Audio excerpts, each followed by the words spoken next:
Allie from Little Hill Homestead. Today I'm bringing you something just a little bit different. You guys know we do a lot of cooking stuff right now because it's winter, but something else that I really love to do is sew.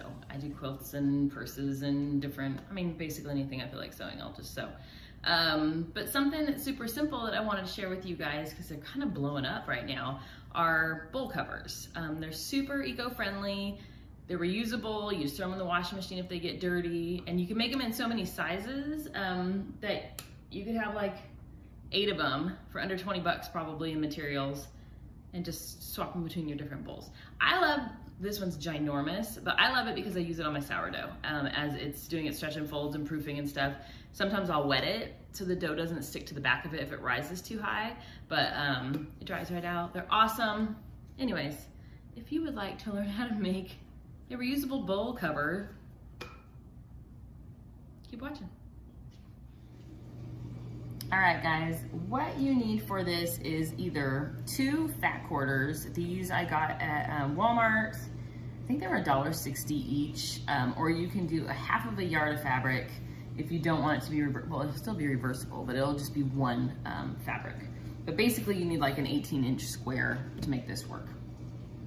I have a 404 Pyrex bowl. That's the size that I'm gonna make it for today, but you can use this method to make it for any bowl that you've got. So I just have a measuring tape. You want your elastic to kind of sit underneath the lip of your bowl. So what you're gonna do is hold your measuring tape below that lip. I like to give it a little wiggle room. So I'm gonna do 1/2 inch below that lip. And then follow it all the way to the other side. So we're at 12 inches. But I like to give it enough extra coming down off the bottom to give it that ruffle that we look. So if we're at 12, I'm gonna go to 14 inches to make this really easy. You can do 1/2 inches and stuff, but for my purposes, I wanna be able to show you what I'm doing. So I'm gonna take my square of fabric, mine's a rectangle, but you can do it with an 18-inch square. You fold it in half, and then you're gonna fold it in half one more time the other way. Now, it's got that like funky raw edge. You don't wanna include that, so I fold it just short of that. Okay, the corner where all of your fabrics are meeting, we're gonna measure off of that corner. So for us, once you fold this out, it's gonna double. So we wanna go at 1/2 of your measurement. So if it was 14 inches, I'm gonna do a 1/2 inch. a 1/2 measurement, which is 7 inches. So I'm gonna hold the 0 on my measuring tape at that corner. And I'm gonna mark out 7 inches. I'm using a pencil. I have some that are supposed to write on fabric. I don't feel like they do a very good job though, so I just use a little pencil. But basically I'm just gonna mark 7 inches out, all the way around so that you can connect them together to make a circle. I use a lot of my scrap fabrics from quilting and stuff to do this. Or if you find really good deals on fabric. Okay, so I don't know if you can really see it, but we have little marks. Let me see if I can bring you in to see it. We have very small little marks that trace this whole thing. Now, all you're gonna do is connect those marks together, just so that you kind of know an eyeball of our circle. Okay, I don't know if you can see it, but we have like a quarter of a circle basically traced out. I'm leaving a lot of scrap. I would not normally do that, but since I'm just doing a video for you guys, it is what it is. I'll probably use that to make a jar cover. So I'm gonna go right outside of our pencil line and just give it a cut. These are just some fabric scissors that I probably got, my son got them for me, to be honest, for Christmas last year. And then once you open it, you have a circle. So I'm gonna do that with my other piece of fabric, and then I'll show you what's next. I'm gonna show you what I did on this one really quick. I folded it, but instead of pulling this all the way to the edge, I only folded it to here so that all this will be for a jar cover. Just saves all that fabric. But I still am gonna have my 7-inch circle on here. But I just wanna share that with you so that I'm not wasting so much fabric. All right, I have our 2 circles now cut out, and I'm going to put them with the pattern facing each other. And I don't pin because I'm lazy sometimes. If you want to pin, you can just pin all the way around the circle. I just, there's enough friction between the fabrics that it holds them together. But I'm gonna take you now into my sewing room. All right guys, we're at my sewing machine now. What we are gonna do is just sew a circle around the outside of this. So I'm gonna set mine at a 1/2 inch seam allowance. You can do it whatever seam allowance you want. I'm gonna drop my foot. And if you're like a very beginner sewer, this is kind of an easier project. It's got a kind of different stuff that you're gonna learn, but it's okay. So on my reverse foot, let me show you, is right here. You're gonna use that a couple times. Okay, I got you set up again. Boom. All right, so we lined it up with our 1/2 inch little mark. And what you're gonna do is go forward a couple stitches and then backwards a couple stitches. And that's just gonna secure that edge so that it doesn't fray when we go to flip this back out. So you're just gonna follow it all the way around the circle. Just go at whatever speed you're comfy with. I got a new machine for Christmas. I've worked on a Viking, a Husqvarna Viking for like 25 years and I love it. But it was time for a new machine, so I went with a Juki. And this thing can sew at an incredible rate of speed. I mean, I don't need to go that fast though. Okay.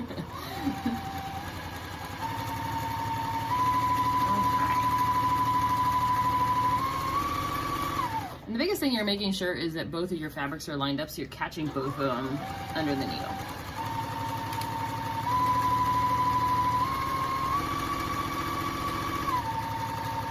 Okay, our original sewing spot is right here. Oops, stop back so you can't see. You want to stop shy of that so you can flip this inside out a little bit easier. And then you're going to reverse it. Boop. Okay, I'm going to lift my needle up. And then you're just going to cut your thread. That leaves a little pocket right here for you to be able to flip your fabric. So you're going to flip it just by pushing it through. And then, it's like a whoopee cushion. All right, and then I use my finger on where the seams are to kind of push it out so that it's all your fabric, you know, is out of the inside. I just realized my thread is not, or my tension was not right. It's okay because it's on the inside so you won't really see it, but it's fixed for when I do the outside. Okay, so now we have just these. I'm gonna go right here and do, I'm gonna iron it really quick. If you guys do a lot of sewing, I bought this at Home Depot. It's actually for like garden chemicals. It's just a pump sprayer and I use it when I do a lot of ironing and quilting and it has saved my arm. So I'm just gonna iron this, I'll be right back. All right, so what I'm gonna do now that I've ironed my circle is I'm gonna measure it side to side to see where we wanna sew our elastic. So I ended up at 13 and just over 13 inches. And like we wanted our the elastic to sit at 12.5. So we're gonna sew a 1/2 inch in from the edge all the way around in a circle. So you can line it up with your needle and see where the 1/2 inch mark on your machine would be. My machine was not made in the US, so it doesn't have a 1/2 inch mark, but I have a little pencil mark that I've marked on here. So you're just gonna, oh, hold on, I almost did it. I do this all the time. You wanna find where that little pocket was that we created, where you flipped it, and sew from there. Don't sew from somewhere else or it's gonna be impossible to get the elastic in. So we're gonna find our little 1/2 inch mark, drop your foot. Same thing, you're gonna go forward a couple and backwards a couple. All right, and then you're just gonna do a circle around your entire thing at that 1/2 inch mark. It doesn't have to be perfect because once you put the elastic in and it bunches, you kind of can't tell if there's like little oopses. That's why this is a good beginner project.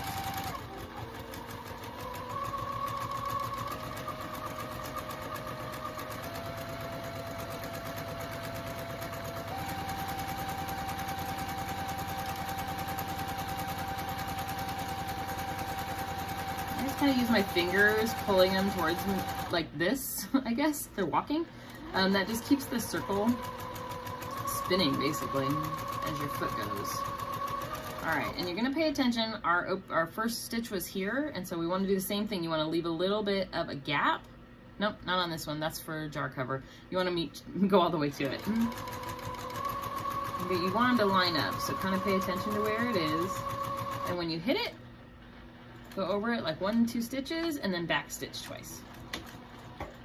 Boom. All right, needles up. And trim all your little threads, you guys.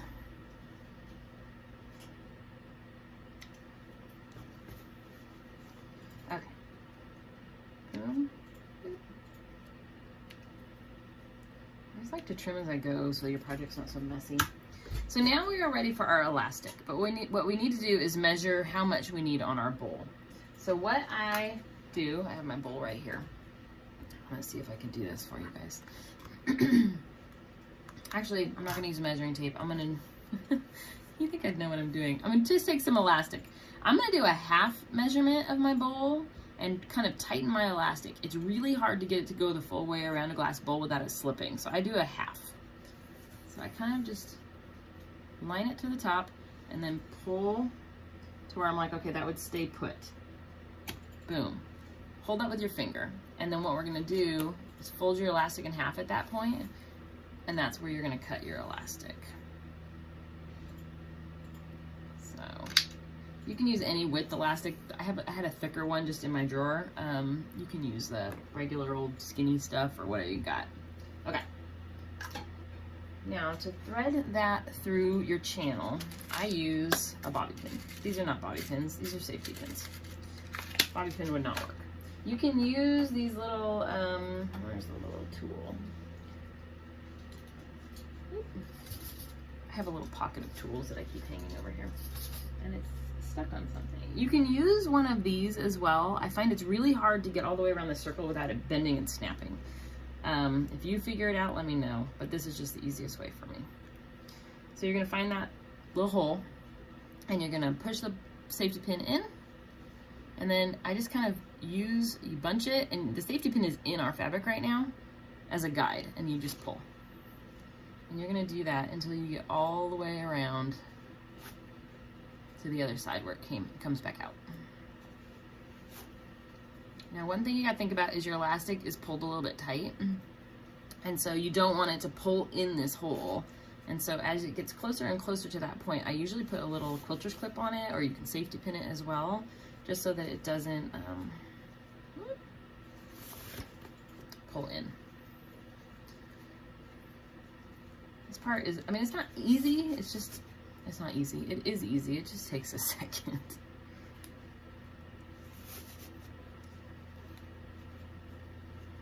We're about halfway right now.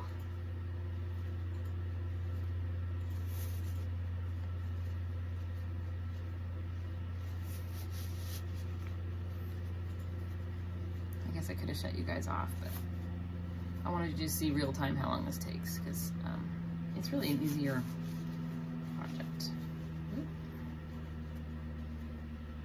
We're almost there, you guys. Now, mine left a big string at the end, so I ended up not having to clip it. When I do the jar covers, you don't have as much wiggle room, and so those you do have to clip it, but here, we're gonna be okay.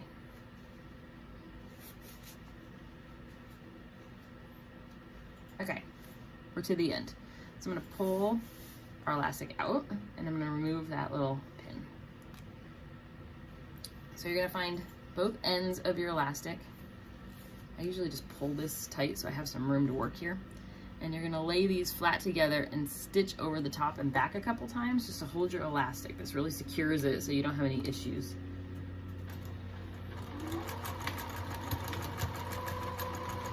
I just go, I don't know, what was that, 18 times? No, I'm just kidding, it was like 4, 5, 6, a couple times. And then you're just gonna clip your strings. Okay, so now we're gonna pull the bunching to pull that elastic back into our bowl cover. And you kind of have to stretch it a little bit, but it eventually will just pop into place. Like that. So what I like to do, I should have done this before I sewed it, my bad, is I like to test it on my bowl to make sure it's gonna fit. So let me grab my bowl. You just don't want it to be so loose that it actually doesn't stay in place, so. Nope, we're good, it fits perfectly. If it was a little bit loose, you would just sew a little bit farther in on that elastic. All right, so when I ironed mine, I tucked the fabric under the tiniest little bit here when I ironed it, so that when we sew this shut, it will stay, it'll look secure. All right, so we need to sew this little thing closed right here. Oop. And that will be it for our bowl cover. If you want to go all the way around the circle to make it look just finished completely, you totally can. All right, I just go as close to the edge as I can and then just move my foot back and forth a couple times. So that is pretty much it. I'm gonna go around the edge because I do think it looks just a little bit cleaner. I just pull it tight and let it go. It just gives you a little extra oomph.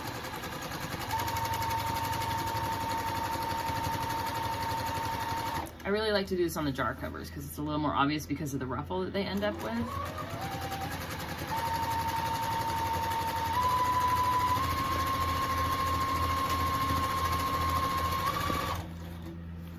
I'm like making it so you can't even see how.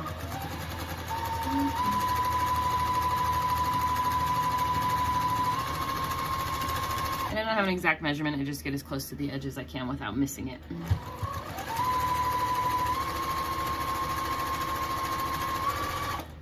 Just pull it tight as you go. We're almost there. And then once you get to where your thread started originally, just backtrack a little bit. Lift up your needle. And my clippers are over here.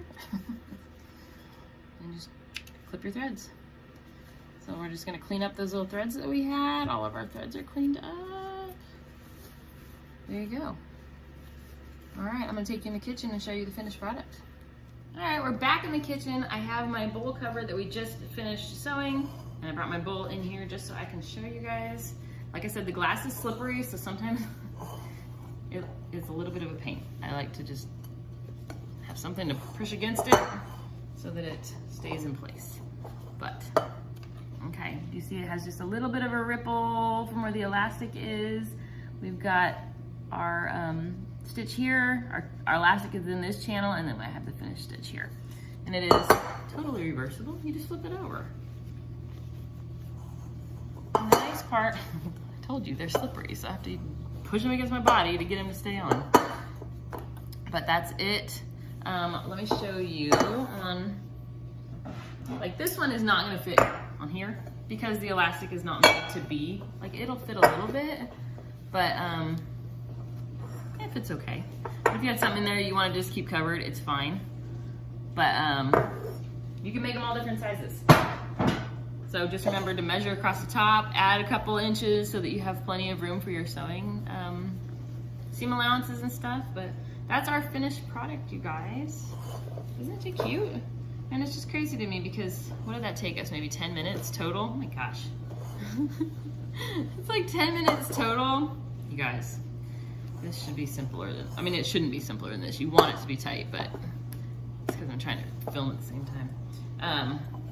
Yeah, so, aren't they cute?